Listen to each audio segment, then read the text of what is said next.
नमस्कार फ्रेंड्स, एकताच किचनमध्ये आपलं मनापासून स्वागत आहे. फ्रेंड्स, आजचा दिवस रक्षाबंधनाचा आहे.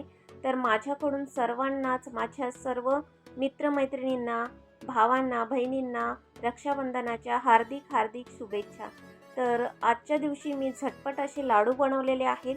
एक नारळ आणला होता आणि स्वीट्ससाठी मी काहीच आणलेलं नव्हतं आणि घरामध्ये सुद्धा काही नव्हतं. तर मी एक नारळ घेऊन आले. नारळाचे मी अशा पद्धतीने झटपट अशा पद्धतीने लाडू बनवलेले आहेत. खूपच छान आणि टेस्टी आणि हेल्दी देखील आहेत आणि मुलांना खूपच आवडलेले आहेत. तर आपण जेव्हा ओवाळू त्यावेळेस मी हे लाडू ठेवणार आहे आणि सुंदर अशा पद्धतीने लाडू तयार झालेले आहेत. झटपट अशा पद्धतीने आपल्याला स्वीट बनवायचे असेल तर हे तुम्ही नक्की बनवू शकाल. तर फ्रेंड्स, रेसिपी तुम्ही शेवटपर्यंत नक्की बघा आणि रेसिपी जर तुम्हाला आवडली असेल तर प्लीज लाईक, शेअर, सबस्क्राईब करायला विसरू नका. चला तर मग वेळ न घालवता रेसिपीला आपण सुरुवात करूयात. तर हा मी नारळ घेतलेला आहे, एक अख्खा नारळ. त्याची जी कवठी आहे ती आपण काढून घेतलेली आहे आणि नारळाच्या वरची जी साल आहे ती देखील आपण काढून घेतलेली आहे. तर याची एक प्रोसेस देखील आहे की आपण ती कवठी कशी काढू शकतो. तर ती आपण गॅसवर अशा पद्धतीने ठेवायची की ती पूर्ण भाजली जाईल. गरम झाल्यानंतर आपण त्याला थोडेफार फटके दिल्यानंतर त्याच्यावरचे जे कडकपणा असतो, जो कवच असतो तो निघून जातो. नंतर आपण अशा पद्धतीने नारळाचे तुकडे करून घेतलेले आहेत. नंतर हे सर्व तुकडे आपण मिक्सरमध्ये बारीक करून घ्यायचे आहे.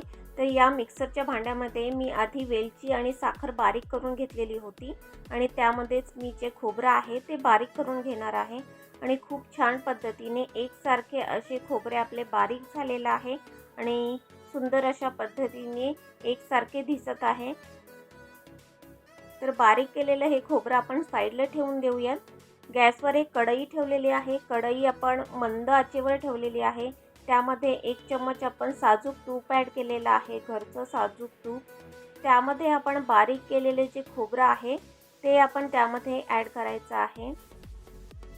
मिक्सरमध्ये जे बारीक खोबरं करून घेतलेलं आहे ते सर्व खोबरं आपण त्यामध्ये ॲड करायचं आहे.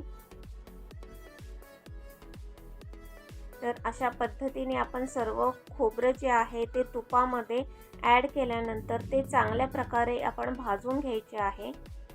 जेणेकरून तुम्हाला माहितीच आहे की ओला नारळ जेव्हा आपण मिक्सरमध्ये बारीक करतो तेव्हा त्याचं थोडंफार असं दूध निघलं जातं. त्यामुळे आपण जे खोबरं आहे ते चांगल्या पद्धतीने आपण तुपामध्ये भाजून घ्यायचे आहे. तर अशा पद्धतीने आपण तुपामध्ये चांगल्या प्रकारे खोबरं जे आहे, ओलं खोबरं आपण बारीक केलेलं ते चांगलं भाजून घ्यायचं आहे. थोडं आपण पसरून ठेवलेलं आहे. नंतर आपण त्यामध्ये थोडीशी साखर ॲड केलेली आहे. 1-2 चम्मचच असेल ती, 2 टीस्पून असतील. नंतर आपण साखर आणि वेलची पूड केली होती ती देखील आपण त्यामध्ये ॲड केलेली आहे. जास्त असं गोड आपण करायचं नाही आहे. एका नारळामध्ये आपल्याला पुरेल या पद्धतीनेच साखर ॲड करायची आहे. मी साखर 2 चमचे ॲड केली होती, अंदाजेच ॲड केलेली आहे आणि नंतर आपण वेलची देखील बारीक करणार होतो त्यावेळेस देखील साखर आणि वेलची बारीक केलेली होती, ती पावडर ॲड केलेली आहे. त्यामुळे मी 2 चमचे साखर आणि नंतर थोडीशी साखर आणि वेलची अशी ॲड केलेली आहे. तर तुम्ही प्रमाण अगदी बरोबर अशा पद्धतीने करू शकता. तुम्हाला पाहिजे त्या पद्धतीने गोड करू शकता. नंतर आपण त्यामध्ये 1 वाटी दूध ॲड केलेलं आहे.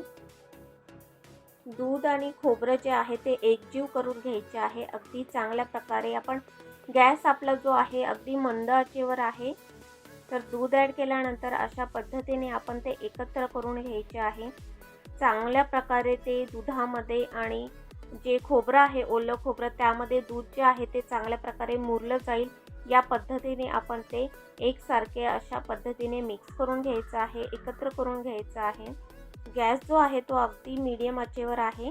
मीडियम आचेवरच ठेवायचा जेणेकरून कोणत्याही प्रकारे ते करपलं जाणार नाही आणि मंद आचेवर केलं तर खूपच छान आणि झटपट अशा पद्धतीने म्हणू शकताय की ते चांगल्या प्रकारे एकजीव होतील आणि मिक्स होतील.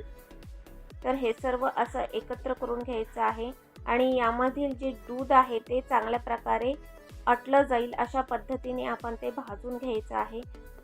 जे ओलं खोबरं आहे ते आणि दूध जे आहे ते एकजीव झालं पाहिजे अगदी चांगल्या प्रकारे आणि त्यातले दूध जे आहे ते आटून गेलं पाहिजे, जेणेकरून जे आपल्याला लाडू बनवायचे आहे ते चांगल्या प्रकारे वळले जातील आणि चांगल्या प्रकारे होतील। तर अशा पद्धतीने बघू शकता की दूध जे आहे ते आपले चांगले आटले गेलेले आहे। नंतर आपण त्यामध्ये ड्रायफ्रूट्स जर तुम्हाला हवे असतील तर ते तुम्ही त्यामध्ये ॲड करू शकता। मी 1 टीस्पून ड्रायफ्रूट्स ॲड केलेले आहेत। हे सर्व परत एकदा आपण मिक्स करून घेणार आहोत आणि दूध जे आहे ते पूर्णपणे आपलं यामध्ये खोबऱ्यामध्ये मिक्स झालेलं आहे, आटून गेलेलं आहे। तर परत एकदा आपण हे मिक्स करून घेतलेलं आहे। तर हे सर्व जे बॅटर आहे आपल्या लाडवासाठीचं ते तयार झालेलं आहे खूप छान पद्धतीने।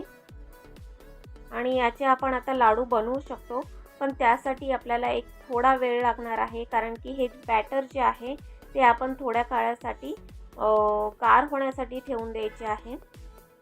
तर हे बॅटर आपण अशा पद्धतीने पसरवून ठेवूया, जेणेकरून ते थोडंफार गार होईल आणि झटपट अशा पद्धतीने आपल्याला लाडू वळून घेता येतील। तर हे सर्व आपण एका साईडला ठेवून देऊ आता। तर नंतर आपण हे गार होण्यासाठी ठेवून दिलेले आहे। तर गार थोडेफार झालेलं आहे आपलं बॅटर लाडूचं। तर हे सर्व परत एकदा आपण मिक्स करून घेऊ आणि थोडं असं आपल्याला ज्या साईजचा लाडू बनवायचा आहे त्या साईजचा आपण लाडू बनवण्यासाठी घेणार आहोत। तर आपण थोडाफार एक लाडू बनवून बघूयात। तर अशा पद्धतीने आपण एक एक करून तुम्हाला हवे त्या साईजमध्ये लाडू बनवून घेऊ शकता। खूप सुंदर असा आपला लाडू तयार झालेला आहे। जास्त याला दाबण्यासाठी पण लागत नाही। खूपच झटपट पद्धतीने बघू शकता की लाडू आपला वळून झालेला आहे। तुम्हाला हवा असेल तर तुम्ही याची वडी देखील करू शकता, पण मी लाडू बनवलेले आहेत। लाडू बनवण्यासाठी जास्त असा वेळ काही लागत नाही। अगदी झटपट अशा पद्धतीने आपले लाडू बनवून तयार झालेले आहेत खूपच छान पद्धतीने। तर एक एक करून आपण असे लाडू तयार करून घेणार आहोत आणि आपण डिशमध्ये ठेवून देणार आहोत। सुंदर अशा पद्धतीने आपले नारळाचे लाडू दिसत आहेत। तर सर्व लाडू एक एक करून तयार झाल्यानंतर आपण यावरती डेकोरेशनसाठी म्हणा, तुम्हाला हवे असतील तर त्यावरती डेकोरेशनसाठी केशर किंवा ड्रायफ्रूट्स असे ॲड करू शकता। सुंदर असे लाडू दिसतील। तर बघा खूप छान आणि सुंदर कलर देखील दिसत आहे लाडवांचा आणि झटपट अशा पद्धतीने आपले नारळाचे जे लाडू आहेत ते तयार झालेले आहेत आणि मुलांना देखील खूप आवडलेले आहेत। आणि एका नारळाचे आपण 12 ते 13 लाडू आपण बनवून तयार केलेले आहेत। तर तुम्हाला मोठी साईज हवी असेल तर यामध्ये मोठी साईजमध्ये 3 ते 4च लाडू होतील। तर तुम्ही छोटे छोटे लाडू बनवा, खूपच छान आणि टेस्टी। एकच खाल्लात तर ते बरं वाटेल आणि झटपट फिनिश देखील होतील। तर फ्रेंड्स, रेसिपी जर तुम्ही शेवटपर्यंत बघितली असेल आणि माझी ही साधी सिंपल रेसिपी तुम्हाला आवडली असेल तर प्लीज लाईक, शेअर, सबस्क्राईब करायला विसरू नका। पुन्हा एकदा तुम्हाला रक्षाबंधनाच्या लाख लाख शुभेच्छा। तर फ्रेंड्स, पुन्हा भेटू नेक्स्ट व्हिडिओमध्ये नेक्स्ट रेसिपीसोबत। बाय।